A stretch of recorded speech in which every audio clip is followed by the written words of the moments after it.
Hello दोस्तों, welcome to the देसी gamer podcast और मैं हूं आपका host Vikram.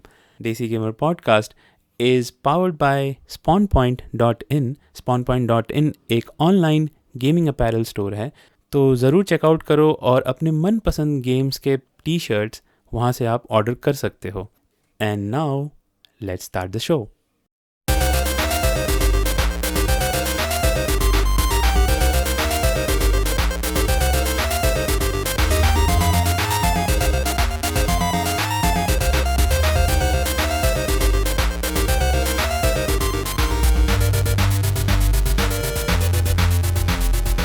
So welcome friends to the 16th episode of Desi Gamer Podcast, and as you know, Desi Gamer Podcast is an Indian podcast and I generally try to do it in Hindi, but today is a special day, and it's special because we have a special guest on this show, and in my opinion, this person, and you can see his audio avatar on the screen right now. But what I was going to say, that I believe that this person is one of the most fascinated game journalists. I don't even know whether I should call him game journalist, because he does a lot of things in video games media, and his critique, his ideas are very interesting, very different from your normal game journalist. So that's why I really like him, and I think he's one of the few person I really communicate sometime on the internet about video games. And here he is, Matt Sainsbury. Thanks, Matt, for coming to this show, and I hope we have a good chat today and people find it interesting. So Matt, tell me, or tell our audiences about yourself, just a bit of introduction. Yeah, absolutely. Firstly, thank you for having me on, and sorry that you're only seeing a little icon there and not my video feed. At this time of night in Australia, the internet is not nearly reliable enough to try video, so rather than risk that dropping out, I've just left myself on audio. But yes, thank you for the lovely introduction. I am the editor-in-chief of digitallydownloaded.net, which is a gaming publication that really focuses on the independent and Japanese, and I guess to Japanese and the rest of Asia game development industry. So yeah, that was the focus and the kind of the specialization that we decided we'd undertake, and 10 years later, here we are with the site the way it is now. So, yeah. Yeah, and I think you just told us about digitally downloaded, but that's not the only thing you do. I mean, we'll talk about it later. But if you guys have not, I'm talking to all the listeners. If you guys have not checked out this website, do check this out. See the reviews, even the older reviews. They are very detailed. They are very comprehensive. I have not seen anyone write this amount of comprehensive details about his thoughts and about the game, and even about the themes around the game. So that's really fascinating. Sometimes you might not like what he says, but that's the beauty of it, right? Sometimes, most of the time, I would think.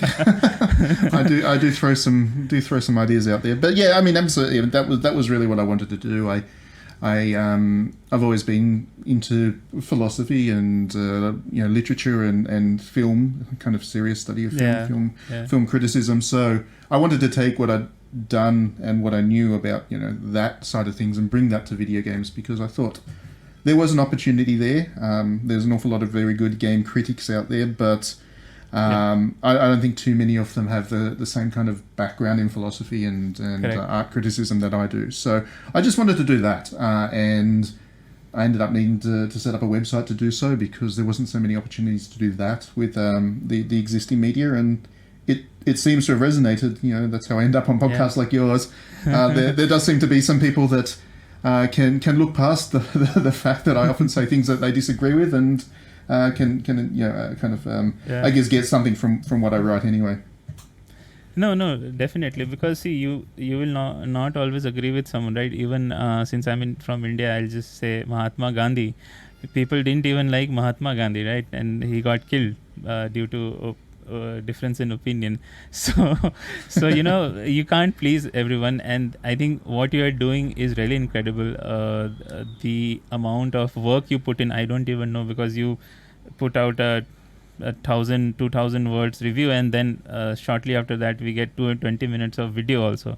So I don't know. Only for the big games, but yeah, I do try and do that. I do try and use the videos, I guess, as a way of complementing what I write in the reviews and make them work together. I kind of have a cross media experience as such. But yeah, it is a lot of work. I'm very much driven by a passion for trying to do my bit for this industry, which has given me a lot of good times over many years. I've been playing games since I was, well, as long as I can remember, really. This is my way of doing something back, I guess, to the games industry, to try and contribute to it, I guess. And that's how it should be. And sometimes people feel that people, as in since if you remember, I posted one of your videos on Reset Era. Now it's called Reset Era. Previously it was called NeoGAF. So I mean, both are there, but that's a long story. So there was a lot of I think it was about Game Pass, right? Yeah, it was about the Game Pass. And there were a lot of it was one of my it was one of my opinions, and I still get comments on that video to this day, actually. So it's still out there. No, I mean, I fully am aware that a lot of the stuff that I say has it is stuff that people won't agree with, and to an extent I see myself as something of a contrarian. I don't go out there to try and be contrary to popular opinion, but I do think that there needs to be that challenge to the kind of the accepted, rhetoric that everybody is kind of on the same line with all these things. Game Pass is good value. AAA blockbusters are better games. There is all that kind of assumptions in this industry, and I feel like it's important that there are voices out there that can challenge it in a way that is interesting. Even if you don't end up agreeing with what I say, then as long as I've made you think, as long as I've given you something to think about, then I consider myself, doing the job that I want to. Great. So I always wanted to ask you why the name Digitally Downloaded, because it seems that you're an old-fashioned gamer, right? You would be one who would collect, and I've seen that you collect the figurines, and you collect the physical games and all that. So why the name Digitally Downloaded? Just curious. Yeah, no, that's a good story. So I was working. I was doing some work with GamePro a little over 10 years ago, and I was enjoying that and stuff. But at that time, the Nintendo DSi had just come out. There was the Nintendo Wii, the PlayStation Network had just launched, and there was a lot of games that were being released on these platforms that were tiny little games that would never have got a release in retail. And because they were so small and so they had so little kind of hype behind them, I couldn't get the opportunity to really cover them at GamePro. So I wanted to digitally downloaded. Originally started, I was only going to review the games that were only available digitally. I wasn't going to review retail games and stuff. So that's where the title came from. But of course, fast forward today, everything gets released digitally and at retail, so it's a little bit of a redundant name. But obviously, after so much time kind of building the brand as such, I didn't want to go and change it. So it's kind of now it comes across as a little bit of a weird title, I know. But that was the origin of it. I was reviewing these DSiWare games that nobody else really was, and that name suited the website at the time. Yeah, and I can relate to it because when I started this podcast 1 year back, I named it Desi Gamer. I know you're not from India, but it's kind of a very generic name, and people are like, why Desi Gamer? And now I said, I've already done 16 episodes. I can't change it. So I have to stick with it. Yeah, that's it. Once you choose a name, you got to stick with it. I was never very good at branding. I've never been good at kind of self-promoting the website. So when it came to coming up with the branding and stuff, it was just guesswork. And if I had my time over again, I would probably have come up with a different name, but I stuck with it. It does roll off the tongue a bit. I do get a lot of people that recognize it now because digitallydownloaded.net just kind of rolls off the tongue. DDNet. Yeah, or DDNet as people like to shorten it. It's memorable enough, I guess. I take it. I'll take it. No, that's great. So, I know you started this website for a different reason, and now it has become something different, right? I mean, you still cover all the niche games and all the smaller games, and I got to know about a lot of games through your website or through your YouTube channel, like Sakuna, and even the game which you were playing yesterday. It was yesterday, right? Yeah, yesterday. So how would you say that how is digitally downloaded different from other outlets like IGN or Eurogamer? I used to go to Eurogamer a lot. So yeah, what's the difference? Yeah, I mean, there's no way that I can compete with what IGN does or GameSpot does exactly. or Eurogamer. I just haven't got the resources. If I could get people to write 30 stories a day, then I would. But the reality is we can only publish 3 to 4 stories per day at most. And I need to make those count. And that's really the whole strategy behind what we do with DDNet. I really focus on, firstly, things that I think will be interesting, different, and give me something to talk about that will help people engage with games on a deeper level. I am pretty selective about the games that I cover over the last, particularly two to 3 years. We've really pulled back on the AAA stuff that we review and cover because I just can't add value there. The guys at IGN do a great job of reviewing Call of Duties in a way that resonates with the people that will play Call of Duty or Assassin's Creed or whatever. Right. What I can write about those games doesn't really add much value to them because they're not really designed around the things that I find interesting anyway. So it made much more sense for me to start focusing on the stuff that doesn't get covered elsewhere. I do have the Metacritic listing. So I do get to be a voice for these games, and a lot of the games that I review don't get the 4 reviews they need to get a Metacritic aggregate score, because you need to have 4 reviews to get an aggregate score. So a lot of the time, my reviews are either the 4th or they're one of the only reviews that the game gets. So I find that seems to add a lot of value for people, and it helps people find games that they do love that they otherwise wouldn't. That's really become the strategy. I've kind of fallen into it, but when I was looking at what I could do to have a voice out there in the industry, I realized I couldn't be one of the big players. What was the alternative? How could I go about it? And after many years of kind of experimenting, I've done different things, tried different things, but I've arrived at something that I think works now. No, that's great. I think because I was just saying that you said that you don't know how to do branding, but I think this is a good strategy to just focus on a niche. You can't, as you said, compete with IGN. I mean, they have billions of videos and they have billions of articles out there. It's even foolish to think about it unless you have some kind of major financial backing. So yeah, great that you are doing this, because through that website, I think, and through all of your outlets, not just website, the YouTube channel, the Twitter account, we get to find out about a lot of these games which we would never have known or never thought existed. So that's great. Okay, so moving on from DDNet. I already shortened it. So I know that, and as I mentioned in the start of the podcast, that it's just not the DDNet. You have done other work as well, and one of that is your book, right? Which is called Game Art. I know there's a bigger name, and I'll put the link if you are watching this on YouTube. I'll put the link in the description. I'll put in the show notes. I don't know whether it comes in the podcast provider's description. This book came out in 2015, if I'm not wrong, right? Yeah, it has been a few years now. I should get around to writing another one. But that was certainly something that I really wanted to do. It was a kind of crazy project that I just did before I knew better, really. I quit my work to focus on getting this thing written. I got a contract to write it purely out of luck. I mean, I tried to kickstart it originally, and it got to about half what it needed to. It wasn't going to make the target. I'm glad it didn't, because I didn't want to have to deal with printing and all that kind of stuff. But a publisher showed interest in it, and they picked it up. And doing that book required a lot of travel to Japan to interview Japanese game creators.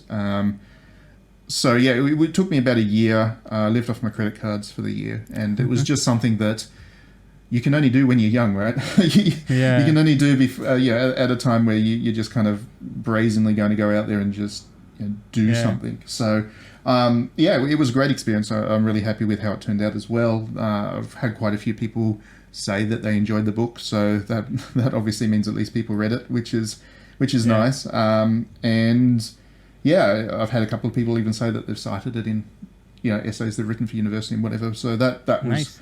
That was very a moment of pride to me that I'm being cited by people, and the information in there is resonating with them. So it was a good book to write, and I don't know what else to say at this stage. Do you have any other questions about it? Yeah, sure. I have. I have not read the book so far. I actually wanted to get the Kindle edition because it's not physically available in India. I mean, it is, but it's very difficult to get. And right now there's a lockdown going on. So till about last week, they were not even delivering anything non-essential. Well, my book's not essential. No, I'm sad to hear that. Because I think it's not generally. I don't know how publishing works but generally what happens is all these publishers republish the book locally as well. So the price comes down. So it's quite the physical copy is quite expensive. And I mean in India, I don't know about Australia, but and it's this almost same price as Kindle. So actually I just on Amazon, if you go, you can see few pages of the books, I think 9 to 10 pages of the book. So I just scrolled through it and I saw there was so much artwork and there was so much detailing. I thought a Kindle book will not do justice to it. So I thought it was certainly the goal of it was to make it a kind of coffee table book that you'd have there on the table, and people would flick through it, and it was definitely a heavy 50-50 focus between the writing, the copy, and the art as well, because that was very much an important part of that book. And I can't obviously give numbers, but the ebook sales for that thing were not great. The book, I think, is expensive these days because they're probably running out of stock of the print run that they did. So it did sell well physically. I'm very happy with how it performed. But it certainly, if you can, I would highly recommend getting the physical copy rather than the ebook version. That's why I'm waiting, because I would have actually got the book long back through Kindle. And then I thought, no, let's just wait for if someone is coming, because I have some friends who live in Australia.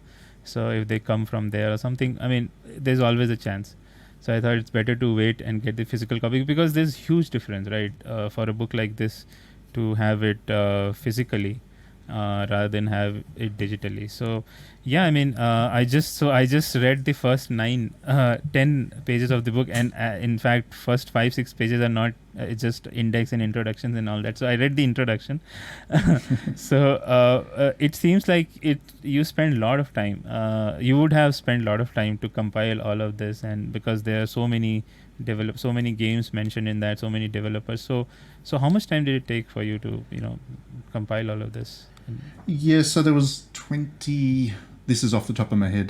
There was 27 developers that we interviewed, and that was roughly split half and half, between half being from various parts around the non-Asia world, and the other half being Japanese developers. Right. So for as many of those as possible, I did face-to-face interviews, which meant that I had to travel to Japan, particularly a couple of times, like I said, to meet up with people like Yoshi P, the producer of Final Fantasy XIV. Nice. I got to meet Goichi Suda for the first time. I've met him like 5 or 6 times now since, but I met him for the first time.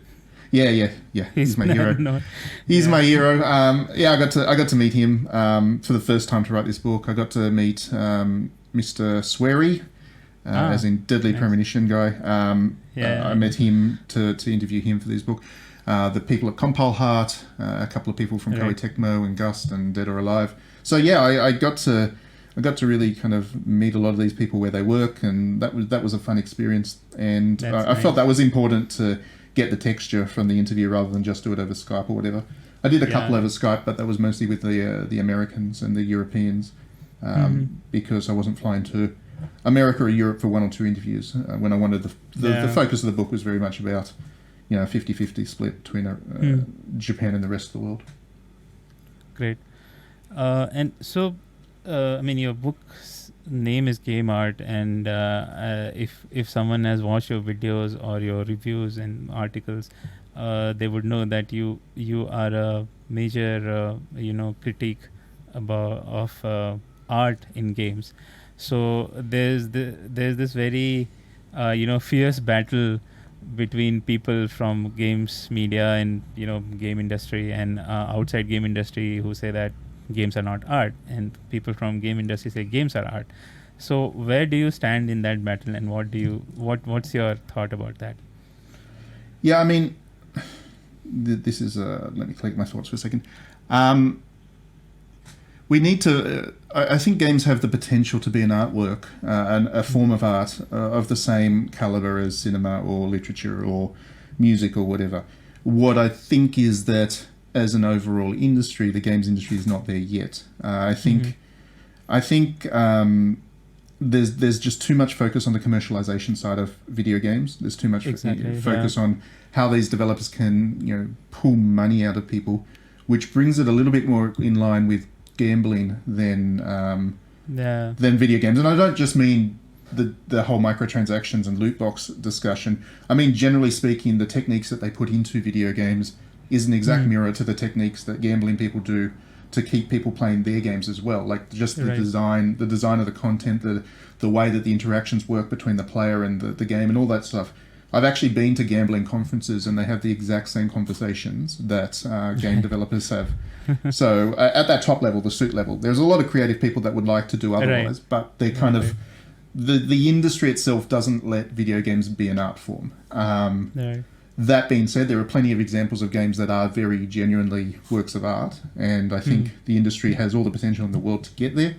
But I think we need to, and this goes back to why I started DDNet and why I continue to aggravate people with some of my opinions, but I do consider it important that we fight for it, because we have the potential for video games to be so much more than they are, and we've just got to get them there. And to do that, we have to change people's minds. We have to force the industry to understand that it needs to be both product and art form. It can't just be product, and that needs to be an ongoing process.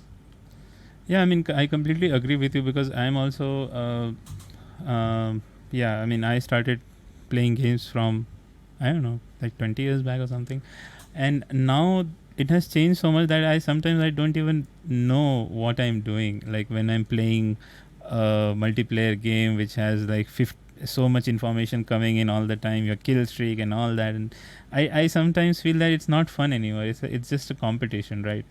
And that's what I think you're talking about, the mechanics of games where it should be addictive and all that. I think when you're talking about this, I remembered about a documentary. I think it's called The Social Dilemma. It's on Netflix, and they talk about the social media, like how social media was designed to make you get addicted to it. And it's a very, very nice documentary, if people can watch it.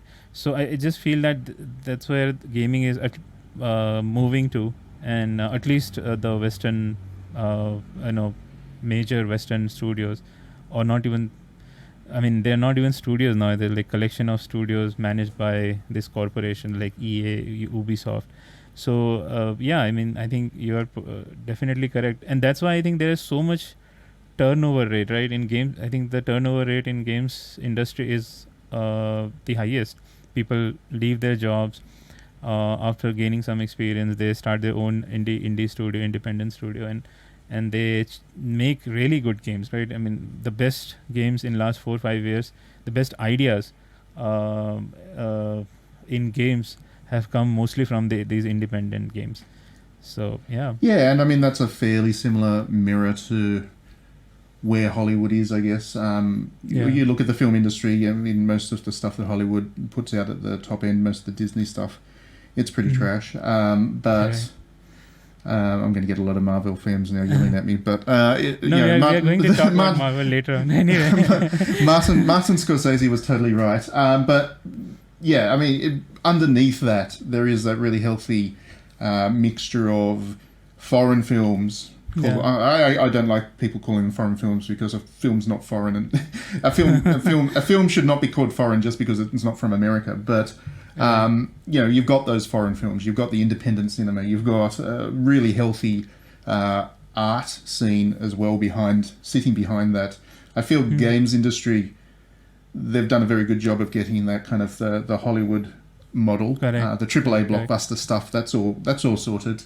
I feel like there's still some uncertainty and some development happening in the indie space that will help to... It still has room to grow and become healthier. And then we're just starting to see the emergence of that kind of foreign game concept. I mean, Japan's always been there, but you look at places now like India or South America, we're just now starting to see a healthy number of games coming out of these markets. And those games are always doing a lovely job of representing their own local cultures, which just helps to diversify the industry and give us more kind of different angles, different perspectives, and that's what we need. So I don't think... I certainly think that the games industry is going to get there. That's my view, but I think it's just not... it's not a guarantee unless we continue to, fight for it. Right. No, I mean, that definitely, because it's just becoming difficult for those type of games to exist now. At least I've seen the shift happening even on PlayStation. I remember when PlayStation 3 came out in midway, when they were sort of losing the battle to Xbox. They started collaborating with a lot of independent developers, and they started showcasing them. And right now it just feels that now they have ditched them. Like, now our work is done. Now again we are back in lead, and our own games are selling, so there's no need for them to be showcased. I think that has shifted a bit. I think midway between PlayStation 3 and Xbox generation to midway between PS4 generation, we saw a lot of good independent developers coming out, making their name on these consoles. But now it just feels like again PlayStation is going back to being a blockbuster only publisher. So that's certainly... Yeah, I mean, it kind of... It goes in swings and roundabouts. I've got a personal theory that whichever company's on top gets a little bit arrogant. Yeah. And I think Sony's on top at the moment, so they are a little bit arrogant about how they approach their game development partnerships and their own projects. I think at the moment, Nintendo had that scare with the Wii U, and that really forced Nintendo to turn things around, and now Nintendo has a really healthy scene for independent developers to create games on it. Microsoft, for its part, has gone and bought a lot of studios, not just the big ones. They've gone and bought a lot of those kinds of mid-tier studios to diversify what it was doing, because it was the arrogant one. It's lost a bit of its presence, and now they're looking for ways that they can re-engage. So it's just one of those things that moves. I think the fact there are three companies, there are three big platform holders is certainly it's healthy. We wouldn't want to lose any of the three, because then we'd start looking at monopolies. So as long as all three of those are there creating consoles and engaging with indies, I think things will be moving in the right direction. Yeah, great. So I think we started discussing from your book, and then we got into all these topics. So just the last question about the book: when is the second one coming? I won't be doing another one like Game Art anytime soon. I have been working on a concept for another book which is not really related to video games. I've got about 75% of that book written. Whether it gets published or not is another matter entirely, but I'm getting close to finishing that. So with any luck, it'll probably be another year or so, and I'll have the second book out there. I'll certainly be looking for ways. It's about Hatsune Miku. It's about digital characters, the idea of digital celebrity. That's something that's become really fascinating to me, and how not just Miku, but all these kind of digital characters are now becoming celebrities in the real world. They're being used for fashion shoots. They're being used for modeling. They're being used for advertising. Nice. Yeah, correct. They're certainly playing a role. People are becoming genuine fans of them, and there's now hologram technology which is on the way, which is going to allow you to bring them into your house as such. So it's really interesting, the kind of the cultural implications of that, and that's what I've been kind of exploring with this book. That's a really nice topic, because we generally don't think about it, because it's mostly Japanese centric, right? So it's kind of I hope you finish it early. So always just about finding the time to actually sit down and write it. It's a book's a pretty extended project. I can't afford to quit all my jobs again and just focus on writing a book again. So I am trying to make that happen behind the scenes. But it'd be nice to have a second one done. Yeah, great. Okay, so moving on from physical books to VN, visual novels. Yes. So this is something which you have been doing again. This is something you have been doing apart from. I mean, it's part of DDNet, I know, because it's all. We'll talk about the main character, Danica D, who is the. Whose her name is same as your website, right? DDNet. So yes. you have been writing these visual novels, and I think you have written 4 of them. Right? Released 4 of them so far, right? 3. A different person wrote one of them, but there's been 4 that have been published. Yes. Yeah.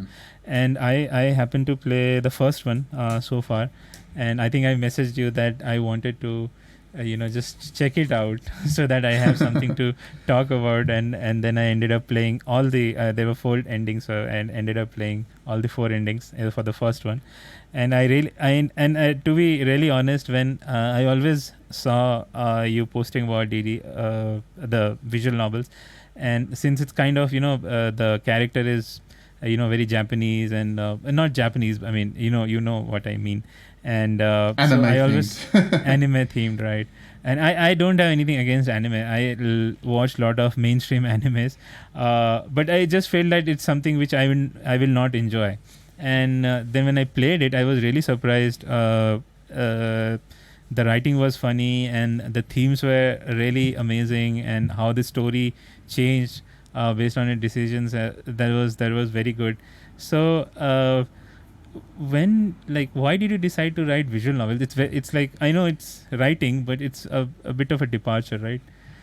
Yeah, so the basic story behind that was I was looking for what I could do to continue to build what Digitally Downloaded does, and I needed something that other media outlets weren't doing. I wanted to make sure that it was still something that was kind of uniquely ours. Now, I already had the character Dee Dee.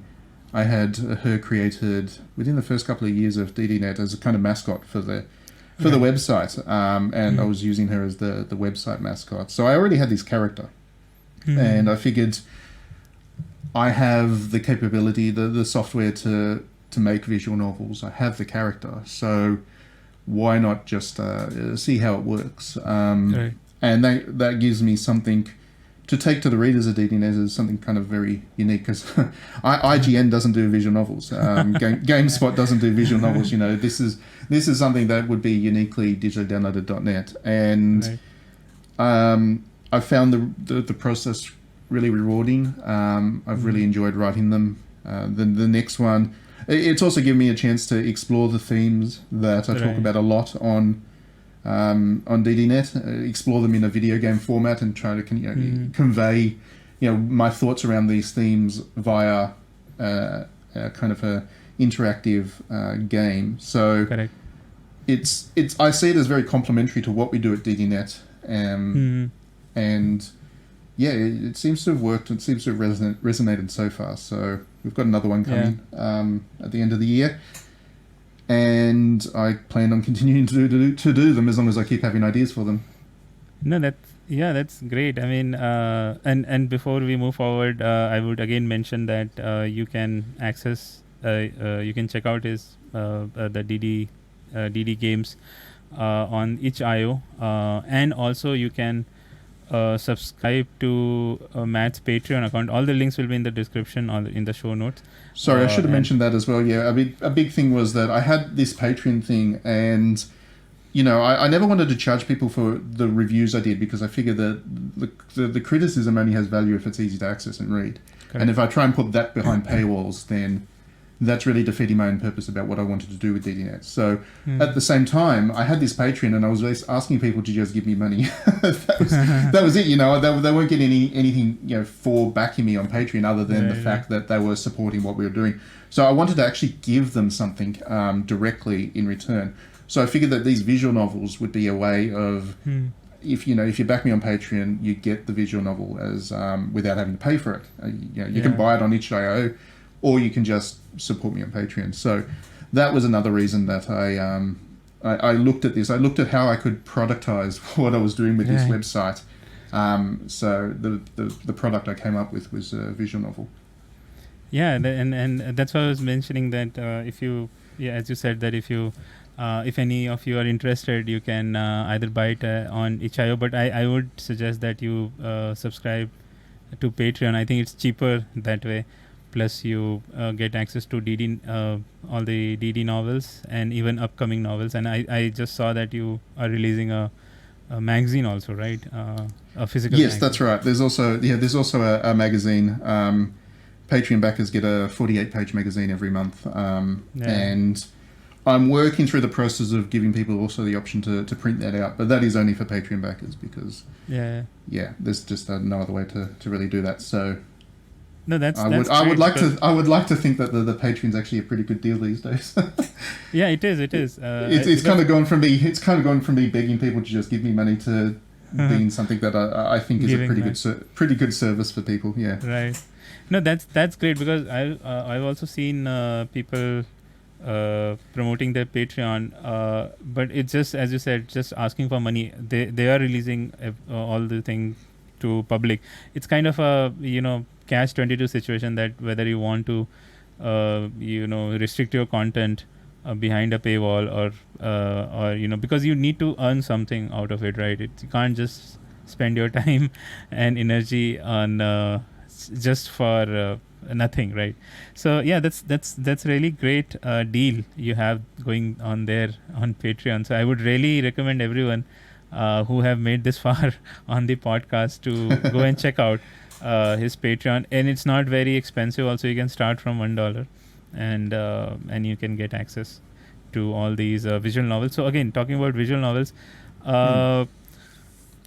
as you said, and if anyone plays the visual novels, you will know that each novel is based upon certain themes, and you have a special section called Teach Me Professor, where you explain the themes as well. So how do you pick all these themes you have written for so far? So what's the process behind it? Yeah, so it's a mixture of things that I'm interested in, but also things that I end up covering a lot through the coverage we do on the website. So the first one was based on the erotic thriller, which was a cinema genre of the 80s and 90s mostly. Right. And I picked that simply because my favorite film of all time is Eyes Wide Shut, and that's an erotic thriller. So I wanted to do a homage and to talk about that film in visual novel context. The next one is based on the topic of the male gaze, which is a feminist theory that is very relevant to video games, very, very relevant, and is certainly something that I think a lot of people don't really understand. It as a kind of a feminist topic, a lot of people just see it and make assumptions about what it means, and I wanted to introduce them, I guess, to the actual sociology behind it. The third one I didn't write. What was the theme of that? It was absurdism, and the guy that did write it, I'm a big fan of absurdist literature as well. The guy that did write it did a great job of reflecting absurdism as a philosophy, a literature philosophy through that one. The fourth one was Marquis de Sade, and that was crazy for me to do that. That one is designed very much to be confronting, because the Marquis de Sade is a very confronting author to read. But I think it's important because transgression is one of most it's a topic that I'm very, very particularly personally interested in. I've studied transgressive literature for many years. I read Marquis de Sade for every year that I was doing my undergraduate degree at university. I was writing essays on him constantly. Nice. And I wanted to take that and somehow turn it into a video game that wasn't going to get me banned off itch. So I may still yet get banned off itch. It is a very confronting one, and I apologise for anyone that gets upset by that one. But I have got huge warnings throughout the whole thing before you even start playing that one. Don't play it in company. It was a very difficult one to write, and I also wanted to challenge myself that way. I'm quite happy with it being a reflection of the Marquis de Sade, but I being realistic about it, it's definitely not something that everybody's going to enjoy, which is why I decided for the next one, which is the one I'm doing right now, it's going to be very light and bubbly. It's inspired by 80s cinema, and it's very comedy focused. It'll be a lot of fun to play that one. So I wanted to do that. So I want to move through things. I want to do some visual novels that will make people uncomfortable and challenge them a little bit. But then I also want to do visual novels that people can just enjoy for being, fun. Yeah, nice. Yeah, that's correct. I mean, that's how you have to balance somehow, because you can't just be self-obsessive about all these things. And, so I think, it was very interesting since I just played the first one. It was very interesting how you balanced all the, the erotic elements and the themes and all that, because sometimes it really felt uncomfortable. I thought, okay, this is going somewhere which I don't want to experience, and then when the ending came, and then understood, okay, this is why. So how do you balance it? It seems, I mean, I really have to compliment it how you handled it. At least in the first one, I have not played the others. So it'll be interesting to see what you think about Sade once you played Sade. Yeah. We may have to have another conversation then. We might. No, I mean, I think the thing is, I very much do enjoy my fan service and my kind of sex themes in video games. As anybody who follows me on Twitter knows, I have an obsession with Dead or Alive, amongst other things. It's just something I find really, interesting and entertaining, and other people find Call of Duty entertaining. I find Dead or Alive and Swimsuits entertaining. But the thing is, a lot of those games do handle it in a very disingenuous way. It's just there for pure titillation. I never wanted to do that. Yeah, I wanted to make it. If I'm going to put those themes into the game, then I want them to make a point. And I want people to walk away from it just thinking about why it's there, not because it doesn't make sense that it's there, but because it asks questions. It makes people think about those themes. So it kind of goes back to, I guess, the amount of work that I've done over the years, looking at stuff like Eyes Wide Shut and the Marquis de Sade, and how sex as a theme can be used in video games, because a lot of video games don't do it. They just shy away. It's all just there for titillation, and right. It's just there because sex sells. It really is as shallow as that, and I think that's a topic that video games should be exploring better and clearer and with more depth. So I focus on that. It is difficult to do, because you do need to be very aware of, I guess, how the audience will respond to it. Yeah. And while I'm comfortable with the idea that not everybody's going to like what I do with these visual novels, I obviously don't go out there with the intention to upset anybody or to make anybody feel that uncomfortable that they can't continue to play the game. So it's difficult. I don't have a real formula to it. It's just I rely on really my experience and my understanding of where these limits lie from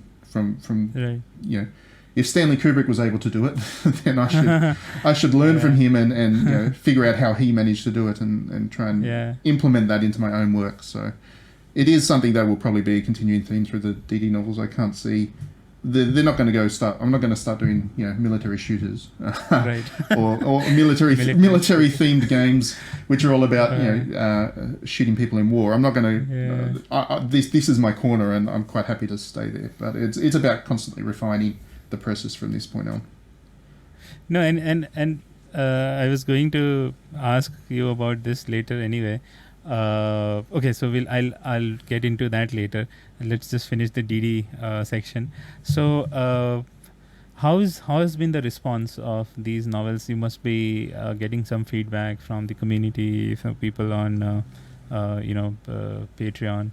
So, how has been the response so far? Yeah, I think financially as well. Financially, no, it's definitely it's a loss leading experience. Right. I mean, I pay a lot of money for the art, and the one that's the one that's coming up next, I'm paying a significant amount more for the art because I wanted it to be really beautiful, and kind of a much higher level visual novel than the ones that are here. I mean, I love working with the artists that did the previous ones, but for this next one, I've gone to a professional studio to get the art done. The response has been pretty good. People like the ideas. I think I'm protected a little bit, I guess, in the sense that because it's only on itch, it's really only people that are already aware of what I do that find their way there. Yeah, it's not like on Steam where you're kind of searching around and it'll pop up out of nowhere, and you'll discover it that way. Okay, then let me post it on Reset Era. Yeah, you put it on there and just see what happens to me. But yeah, I'm a little bit protected in the sense that the people that are playing these visual novels are the people that already know what I'm about, and they're kind of backing me because they accept what I am about. But yeah, I'm quite happy for that to be the case. I'm certainly not looking to go and create something that sells 1 million copies because I don't think I'll be able to handle the feedback in that case. You'll be like Murakami, hiding away. Yeah, that's it. I'll have to go to become a complete recluse. I'll have to delete my Twitter and just disappear. Okay, so when will the next one come? Any timeline or something? Yeah, I announced it was going to be December or January next year. Okay. That seems to be about when I'll be able to deliver it. We're still, we've probably only got about half the artwork done so far. So there's still a fair chunk to go, but it's taking me longer. I was doing the previous ones every 6 months, but this one's taking me longer because it is a significantly higher level production. Yeah. No, I think again, I've not read all of them, but I feel that with each novel you have increased the scope and the production values and all that, and it was really interesting that it's also voiced, right? I believe all the novels are voiced, not all. They're not anymore. Oh, not anymore. Okay. The first two were. But what happened was I started introducing new characters. So the first one is just Dee Dee. Right.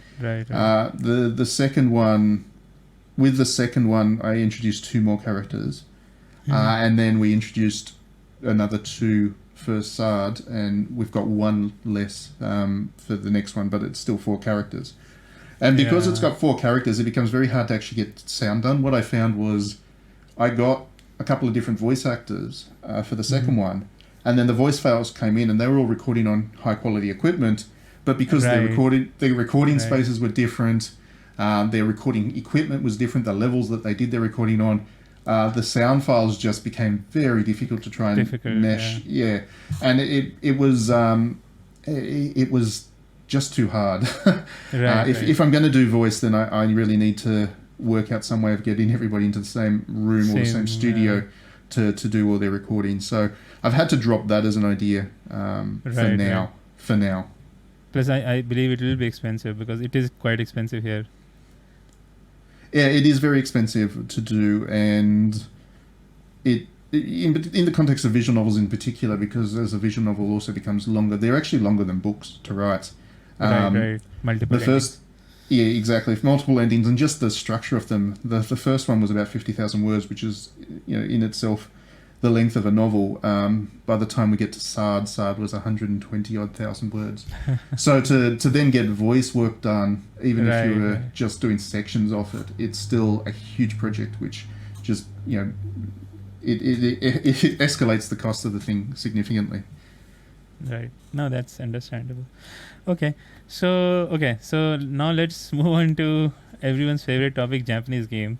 Yes. Japanese games, because I don't think that I'll get anyone apart from a Japanese person to talk about Japanese games in such depth as I've seen you talk about them, and it feels like there is a very different perception about Japanese games in Western media, or the players who play this.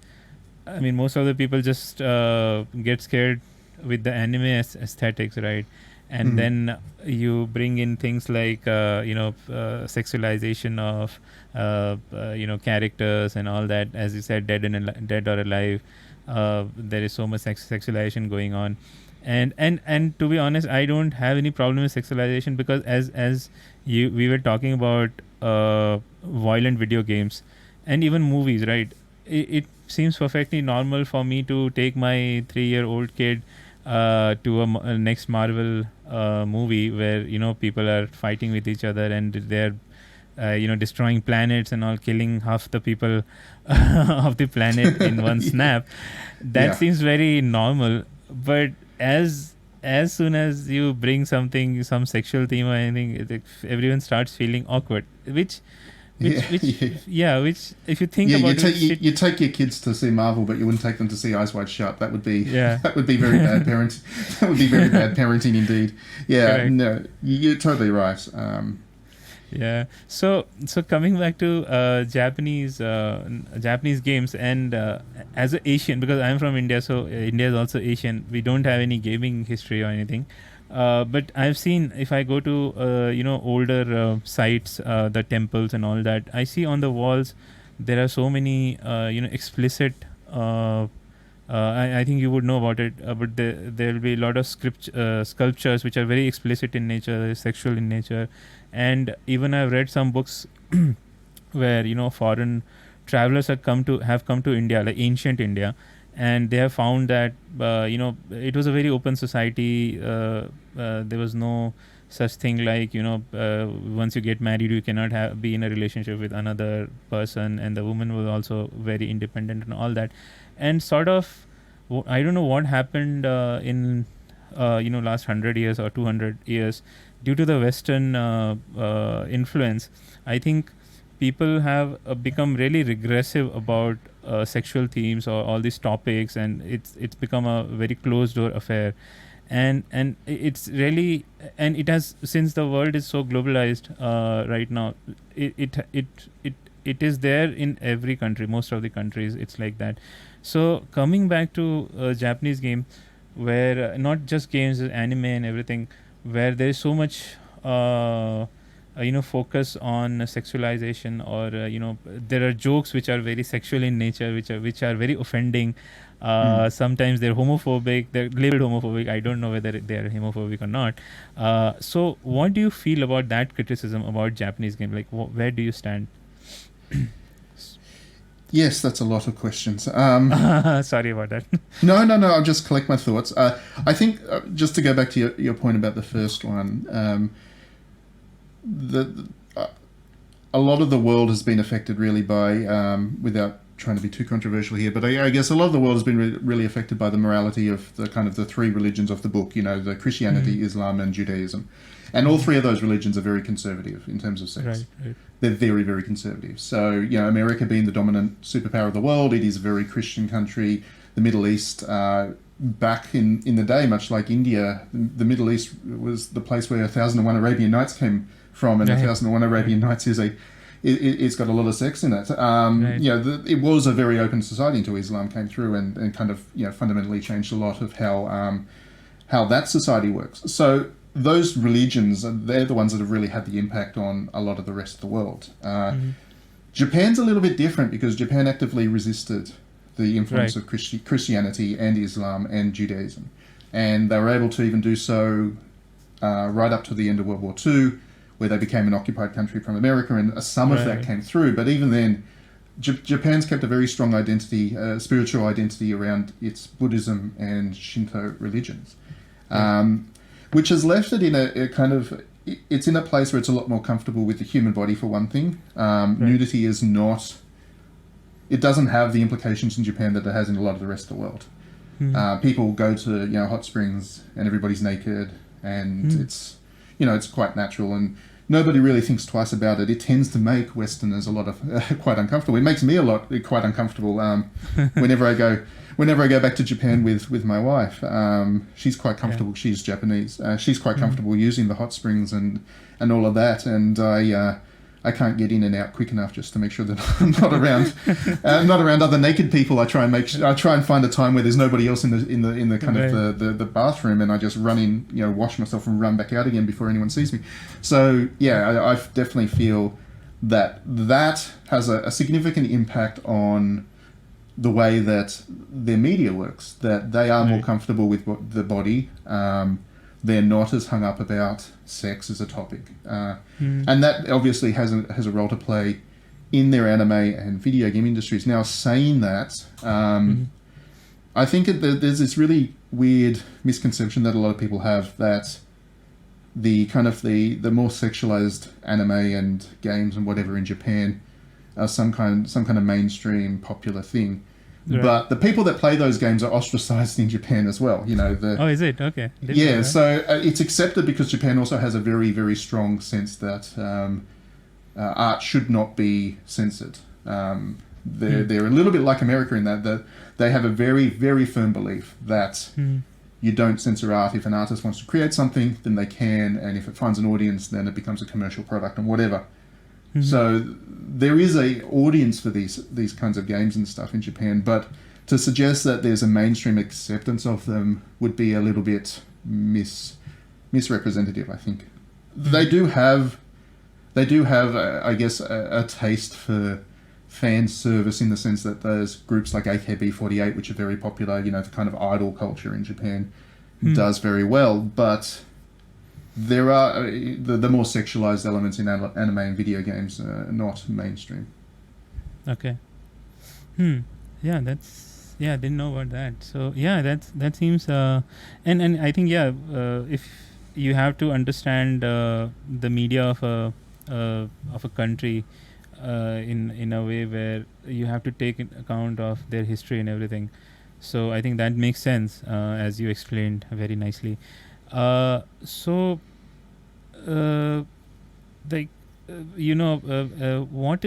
do you find is different in Japanese games, right? Because a lot of people love Japanese games as well, and a lot of them can't pinpoint things like why they like Japanese game more than Western games, right? What is the difference? What are the main differences which you find are nice? Yeah, to really generalize here, and I have to say that I say this, but there are obviously there are big exceptions, both on both sides, both from America. There are a lot of American games that are the exception to the rule, and there are a lot of Japanese games that are the exception to the rule as well. But generally speaking, Japanese games they have a level of depth that American games or Western games kind of lack. And that has to do with, I think, a combination of the way that the art culture works and the way that they think and talk about the games that they're making. So Western art culture, not so much Europe. Europe has a longer history, but even then, we're talking about modern Europe. If we're talking about modern Europe, it would probably apply as well. Western art culture tends to be very literal and surface level. This is... Marvel films are popular because they say, everybody walks in and walks out with the exact message that was meant to be said. There's nothing really works on a metaphoric level. There's no kind of, there's not that second or third or fourth or fifth layer of depth to those films. Whereas Japanese films and games, they tend to be the opposite, that you do need to do a lot of analysis of what you've just seen and played to take a full understanding away from the work. And I get a sense of that kind of at play by developers. When I talk to Western developers, the word that I hear over and over and over again is content. You know, they're always talking about content. They're putting content into this thing. But when they say content, they're not really talking about anything other than they're just putting stuff in their game to be experienced. You know, they're not really thinking about it. And what the audience wants. Like, what the audience wants really matters to making a work of art. Whereas the Japanese developers, they tend to talk about these themes. You know, this was what... they saw something and that inspired them to think about the game in this way. Yoko Taro read books about philosophy and that really inspired, what went into Nier. So I think there is a very significant difference in terms of the layers of depth in Japanese games as opposed to Western games. I think Western games are made to sell better. I think the big problem that the Japanese games industry has is they kind of struggle worldwide to find the same audience because they're just, it's much the same as Japanese films. They're just a little bit too complex, I think, for the biggest mainstream audience possible. Whereas American stuff is always made for the biggest mainstream audience possible. Right. So I think as commercial products, American games make a lot more sense. But as works of art, I think Japanese games have a little bit more to them, which makes them a little bit more worthy. Yeah. I definitely see that because not just in games. If I talk about Miyazaki's movies, people in West call the studio Walt Disney of the East. But that's just a disservice, right? I mean, if you watch his movies, and I know you would be a better person to analyze that, but I just feel that apart from being beautiful to look at, because that's the catch for any Western audience, like, oh, it's so nice to look at. But after that, when you sit and watch it, it's so... It just absorbs you. There's so much going on, and yet it's very slow paced. And it takes its time to tell you what it wants to tell you. It's not like the Western, the animated movies where every 2 seconds something pops up, something happens, and it's like always fun and games. So you can see that difference between, the more popular Japanese animated movies and Western animated movies. Yeah, I mean, even in the way that the kind of marketers, there's this great story. If you were to take the Japanese trailer for Big Hero 6, the Disney movie, and the Western trailer for it, the Western trailer for Big Hero 6 really emphasizes the action in the movie.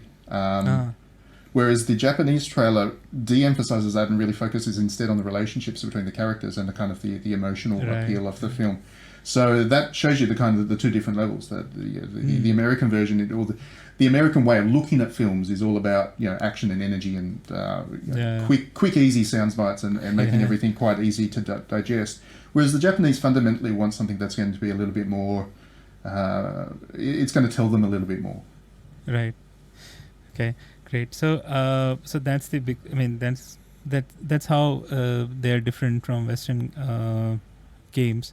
So, is there something which you don't like in Japanese game, like which you think that should change? Because generally, people who like Japanese game, they only talk about it positively. So there would be something, right? Yeah, certainly. I mean, I think on a very simple level, I think that the Japanese developers do a very poor job of making their games accessible. That means both in terms of the understanding of the game as you play it, because there are quite a few games that are a little bit, I would suggest, too dense for their own good. Right. And, well, a good example of that is the Final Fantasy XIII trilogy. I think that they're all magnificent games because I have done courses at university which were pretty much talking exactly about the themes that those games cover. But unless you've done the course that I have, and of course most people haven't, the response that those games get is that they don't make sense, or they're too boring, or they're whatever. And that's not the fault of the person who's playing the game. It's never the fault of the person that's playing the game if they don't understand it. It's the fault of the game developer for not being able to communicate what they wanted to through that game. So I think that is a good example of something that I would like to see Japanese developers get a better handle on. But also in terms of accessibility, these games are just not accessible to play. And one of the things I really admire about Western developers is the amount of focus they've put on making their games accessible to people who have everything. For people who have sight problems, or for people who don't have an arm, or have very limited motor skills, or have they have all kinds of different color blindness issues, the color blindness, whatever. They need these kinds of accessibility features, and American game developers have just nailed that in recent years. Right. I've got huge respect for the likes of Insomniac and Microsoft, who came out with that lovely controller, which was there for people that needed those accessibility features. Whereas Nintendo's out there making games that just drive people who have challenges nuts. Right. And I don't think that art should ever be exclusionary. I think that as much as possible, it's important that an artist make their work accessible to as many people as possible. And I think that the Japanese industry is way too far behind on that regard. Yeah, I mean, I definitely feel that as well. Okay. So one thing which I noticed, and I think even asked you during one of your streams. So by the way, we didn't mention about Matt's streaming. He streams very unique games. Almost. Do you do every day? I don't know. I mean. Not even close. No, maybe 2 or 3 times per week for about an hour or so. It's mostly just for me to show off games that I'm playing and that I find interesting. No, they're. I mean, I generally don't get time because this is the working hour for me when you stream. But sometimes I hop in and watch it, and you're always playing something really interesting. So, okay. So, going back to the real question, I just noticed that most of the games, the JRPGs, even the games from the bigger developers like Kojima, they are all based in West. Very few games are actually based in mainland Japan, or if I may be wrong about it, but this is what I feel. Why do you feel this happens? Yeah, to be honest, it's not actually something I've ever spoken to a Japanese developer about. It's just never. It's actually something that hasn't actually occurred to me. So now that you've mentioned it to me, I will definitely, next time I actually get a chance to go over to Japan, COVID, please go away. I will certainly put this question to some of them and see what their thoughts are.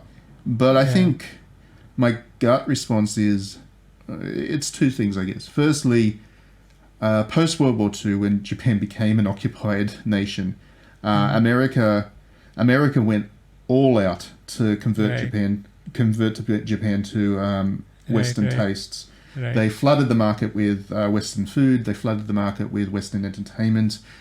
Cinema, music, all of those things. And my wife's parents' generation, they grew up on a diet of Michael Jacksons and Madonnas and Abbas and all of that kind of stuff, right?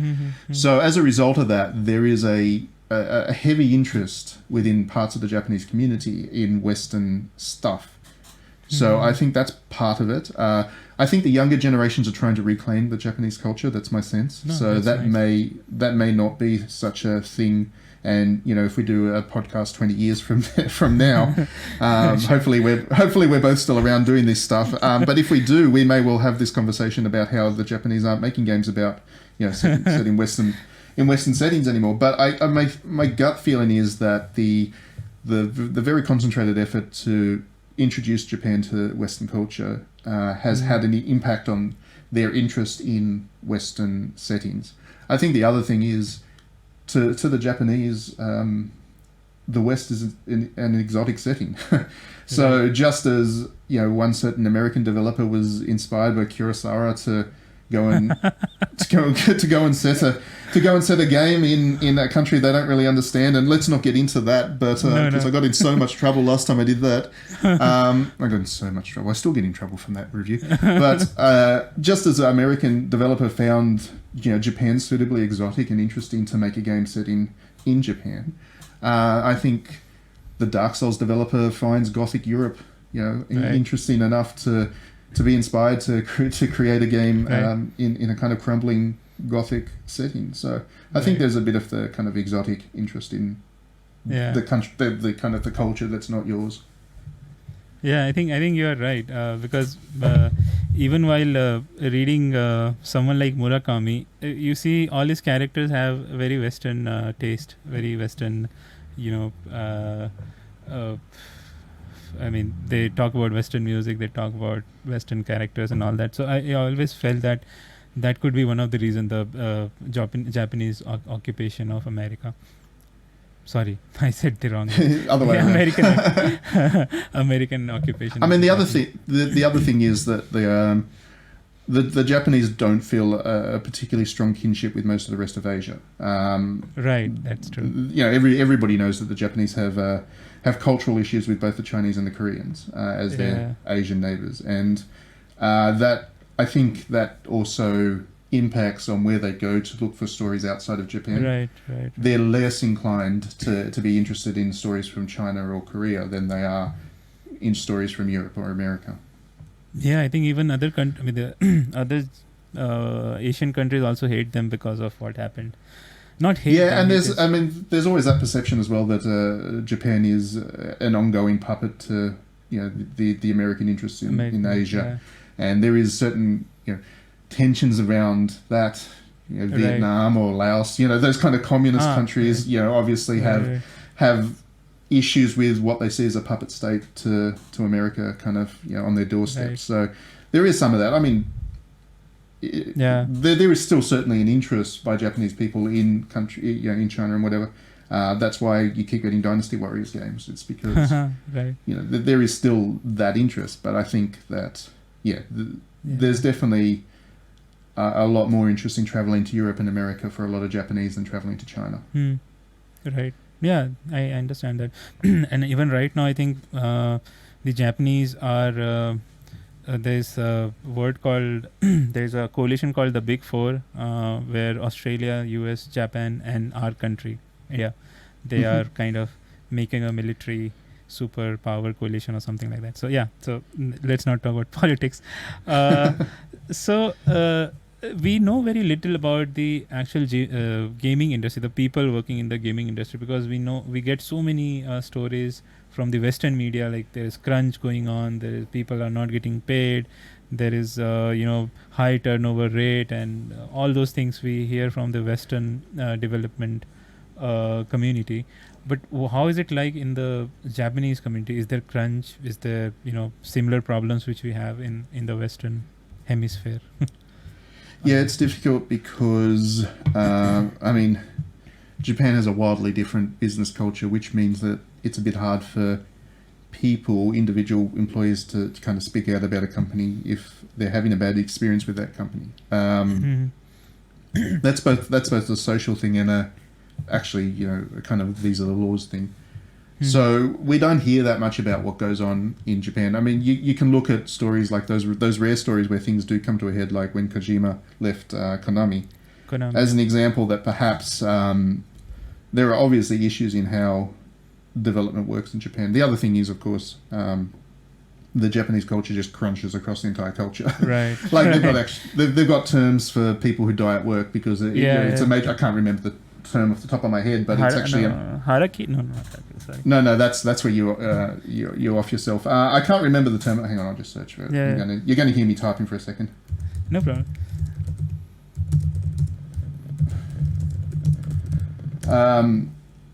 Karoshi. So Karoshi. Which means literally overwork death, and it is a major political issue. There are entire parties and politicians that run entirely on doing something about this, and it is a very big issue. So you would imagine that if that applies to Japanese banks and government and retail and all these other places that they work, it would also apply to their video game developers on some level. Yeah. With that being said, my understanding of Japanese workplace culture is also that the ability for the bosses to exploit employees like they can in America is not quite as strong.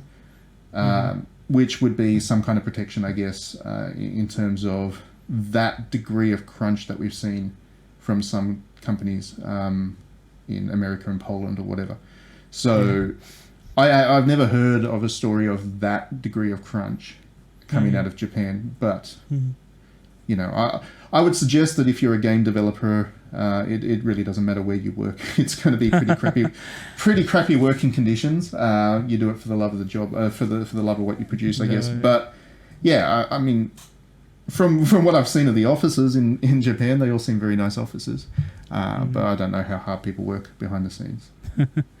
No, I mean, I think it's the nature of the job as well, because I am also a small-time developer. I mean, I don't make, I just do small gigs. I'm not so experienced in game development, but any kind of development work, any kind of, you know, any type of work where you need to iterate between your ideas and all that, it really takes a lot of time, right? You have to crunch at some point of time. I think that's a given. Yeah, I mean, I think any professional career, let's face it, involves a degree of crunch, because you've got to get projects done, and you know that means at times you have to put in the extra miles. I mean, when I was editing a magazine, we had it was a fortnightly magazine, so every 2 weeks, and every Friday on the day before the magazine needed to be sent off to the printers, I would be in the office till 11:30, 12 o'clock at night, and that was a guarantee. It was just going to happen. I was fortunate, I guess, that I just didn't come in on Mondays and the Monday after, and nobody cared. But yeah, this is just a thing. Crunch is a thing, and I do think that crunch in the games industry is excessive and really needs to be reined in. I do think that game developers need to form a union. There needs to be unions, and there needs to be a shifting in the balance in the way that employees are treated, so that this stuff doesn't happen. I think that my personal thoughts is that budgets for games need to drop, and the entire industry, and this is not just the developers but the players as well, the gamers, need to be comfortable with a slight loss in fidelity in their video games in order to make sure that these games can still be delivered on time. Because if you're not going to crunch, then there's two ways around that. Firstly, you have better project management and the project is not as big in scale. Or secondly, you have better project management, but the project takes longer to finish. Now, we already know that the gamers have no set taste for delays. If you announce your game's been delayed, then everybody flips out at you. It's the end of the world. How dare you release a game later? I want it right now. So if you take that one out, the only option is to reduce the scale of these games a little bit, make sure that they're better project managed, but then nobody needs to crunch. Right. No, I definitely agree with you, and I think that it's become, it just, since the nature of the work is that you need to crunch, and people are generally excited about things, you know, like if I'm excited about my work, I would naturally spend more time. And the executives have taken advantage of that, and they're like, you know, made a culture where it is expected that you should crunch. But yeah, okay, that's how it happens in the Western gaming development community. But yeah, I just wanted to know about Japan as you explained. So and we are hearing this from a long time that in Japan everyone has moved to mobiles, and the home console, as they say, is dead. Even Nintendo released a hybrid console now. Which is not a home console but mostly used as a like a portable console. So is that correct, or is this overreaction? If you're asking if the kind of console experience that in Japan is on its way out, the way I would answer that is to say it will be based on what both Sony and Microsoft are doing. Sony released a box that takes up half a living room in a typical Japanese household. You know, that machine is massive. I've got one in my house and I don't know where to put it. I've got it sitting next to my TV at the moment. It's an absolute eyesore because I just don't have anywhere else to put the thing. The Microsoft one isn't that much better. These things take up a huge amount of space. They were clearly designed by people that weren't particularly interested in whether Japanese people would buy them. And if 99.9% of the console market is going to do that to the Japanese, then they're not going to buy their consoles. So I think that is really the reality. If a company comes out with a console that is designed in a way that suits with the Japanese household and lifestyle, remembering like that they don't have, yeah, exactly, like the Switch, where they don't have much room, and you can still play the Switch on your TV. You just need, a tiny little dock, which doesn't take up much space at all. That is an example of a console that is designed with the Japanese audience in mind, and it's sold I think there was an announcement last week that it sold 20 million units in Japan. It's reached 20 million units in Japan, which is 1 in 5 people in that country have a Switch. Right. So obviously there's an appetite for the console experience. It's whether there is the respect for that market. And everything I know about the Japanese is they have very little patience for companies from outside of Japan that don't respect their unique aesthetics and their way of living life. I mean, they don't buy too many Korean cars, for example. Korean cars are kind of really popular in Australia, but they don't buy them in Japan. Samsung's not a big brand over there. Not anywhere near the same extent as it is here. I imagine Samsung's probably pretty popular in India as well. Yeah, it is, yeah. Yeah. LG's not, they don't really exist in Japan. Everybody buys LG white goods here in Australia, but over there it's all Panasonic. So right. You have to design your product with that market in mind. It is a very stubborn market as far as what they will buy.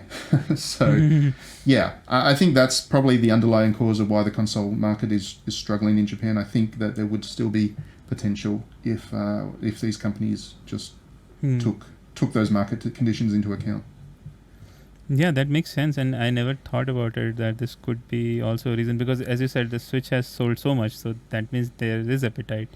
So yeah, that seems, and as I think since Sorry, Sony I should also say the games count as well. Right. Nintendo's the Switch has sold so many because everybody in Japan has a copy of Animal Crossing, and Pokemon sells like crazy every time they release a new one. I mean, Mario Party. Party still charts over there. It sold a ridiculous number of copies over in Japan, and it was pretty niche game outside of Japan. So, I mean, where Sony is making their Japanese teams smaller, much smaller, and really reducing the amount of Japanese games that they're producing, Nintendo is doubling down on the Japanese market, and that is another reason that people are buying the Switch over the PS5 over there. Yeah, I mean, that's what I was getting to, that Sony seems to be moving away from Japan, although I think that's where the strength was, I feel, rather than being just another Western developer. Okay, so last question. I know it has been a long one. It's been a good chat. Yeah, I mean, I believe it's a good chat, but I don't know whether you got bored or something. No, never. No, it's been good fun. Okay, so the last question is, how has the Japanese industry changed in the last 10 years? And where do you think it's heading? And I'm again talking about games industry, obviously. Yeah, that's an interesting one. So I went to Japan for the first time about 10 years ago, actually. And I've been back every year since, except for COVID-affected years. Yeah. But what I've noticed, I think one thing is we've seen a re-emergence of Japanese games made for the Japanese audience first and foremost. So the thing was, there was a period there where every Japanese developer and publisher was desperately trying to make their games, making their games appealing to Americans. So, right. I've noticed that. Yeah, we saw some crazy efforts from Square Enix and Capcom and Koei Tecmo to just make American-friendly games, and they all crashed and burned. Like, I remember Koei Tecmo, especially because I love Koei Tecmo. Koei Tecmo produced a Gears of War clone, which was just the worst thing. I can't remember. It was Quantum Theory or something rather. Quantum Theory, yeah. And Square Enix created a game called Mind Hack, which was like this psychological first-person shooter, which was just shocking. And Koei Tecmo, again, they set up a studio in Canada to make Western warrior games. They come up with Warriors Legends of Troy, which crashed and burned because it was just terrible. So that effort to engage with Western audiences on their terms was always going to fail because they're Japanese developers. They're no more in tune with Western audiences as Western audiences are with Japanese. So So I think that was a mistake, and I think most of the Japanese developers and publishers have realized that, because in the last couple of years, they've done their own thing, and we're seeing JRPGs being made as JRPGs, not try-hard Western RPGs. We're seeing all kinds of kind of light, colourful games being made. Right. Capcom's last Monster Hunter game, Monster Hunter Rise, that game was the most Japanese of the entire Monster Hunter series. Right. Like, it was just... They're very proudly Japanese about their game development again. And I think Right. that actually resonates. Ironically enough, that resonates better with the West as well, because... Exactly, You might not sell as many copies as a Call of Duty, but you're never going to anyway. And the people who buy the games are much more, engaged with them because they're better quality and more culturally appropriate. The other thing is, I think the big opportunity for the Japanese market is the opening of the Chinese market. Aesthetically and culturally, although you can't say this to either Chinese or Japanese people, but culturally, there's a lot of similarities between the two. They think very much similar. Right. They're very culturally similar people, and Right. their games have a much better transfer from one culture to the other. So what I think is going to happen is increasingly the Japanese developers are going to localize first into Chinese, not English, release into China rather than America, and try and tap into that billion people market as opposed to Everyone is doing that. Yeah. 1.5 billion now, is it? It's a crazy It's number. 1.5. Yeah. Yeah, that kind of market rather than the American market, because China's getting wealthier. They've got an emerging middle class. They've got more money to throw around. Their console, you can now, they open their console market up. So that is a better market, I would think, for Japan, with the only possible issue being if some war should start out between the two of them. But putting that potential aside, I think China's a better opportunity for Japan over the next 10 years. And from my time, every time I go to TGS, there's this huge booth that they set up that Western media over there never pay attention to, but I do, because I think it is quite telling. They've got this huge booth section that is just dedicated to giving space to Asian developers and Asian companies to come up, set up, and talk to Japanese developers and publishers. It's a business area. It's not really to show off games. It's more to encourage conversations between the suits. But you see developers from Myanmar or from Vietnam or from China or from the United Arab Emirates or from Saudi Arabia or India. You see huge numbers of developers there talking to Japanese developers, and you can just see that TGS is trying to be this facilitator of a deeper kind of Asian-wide games market, as opposed to relying on America and Europe to sell your games. Yeah, I think that's a great thing, because they should be the leader for the Asian developer community, because they are the big brother, right? Absolutely. So I think that's a good assessment, and I because generally people say it's gaming, like console gaming in Japan is dying and all that, but when these things, I didn't even know that these things are happening. And Chinese, I think everyone is trying to get into China now, because they have opened up. That's a great thing, because a lot of Japanese games are also very Chinese mythology inspired, right? I think that's a good development. Okay, so I think we come to the end of this podcast. Before going, I said this was the last question, but something just came into my mind. Which are your favorite Japanese games of all time? If you would want to, recommend some games to our audiences who have made this far, 1 hour and 30 minutes. So there should be some payoff for them. So, yeah, for sure. I mean, the number one I would always recommend is Nier. Now that it's now available on modern consoles and it's not buried on the PlayStation 3, you can get a copy of Nier and play that. It's on PC too, yes. So definitely Nier. I love Nier, and I think it's a genuine masterpiece. Second one, I always recommend Danganronpa to people. I played that. Yeah, Danganronpa is great. It is a visual novel, but it's one of the more accessible ones if you're not that into visual novels. Right. And it has a whole lot of personality. It's got a lot of humor. Like, it is a deeply funny game, and it's quite. It's quite intelligent too. It has some real themes and to share, and I found that game fascinating, and I keep coming back to it in the years since. So I recommend that one. Thirdly, I would probably say Persona 4. Right. Yeah. Yeah, Persona 4 I think is... I was going to say Hatsune Miku games, but... Persona... No, I realise that, Miku's a rhythm game. It's not really, a thing for anybody who's not already deeply into rhythm games. But Persona 4 is probably the best realised kind of JRPG I've ever played, because just the way it executes on its concept, the depth of the narrative, the relationship between the characters. I mean, you come away from that game caring about every single character in that group. Correct.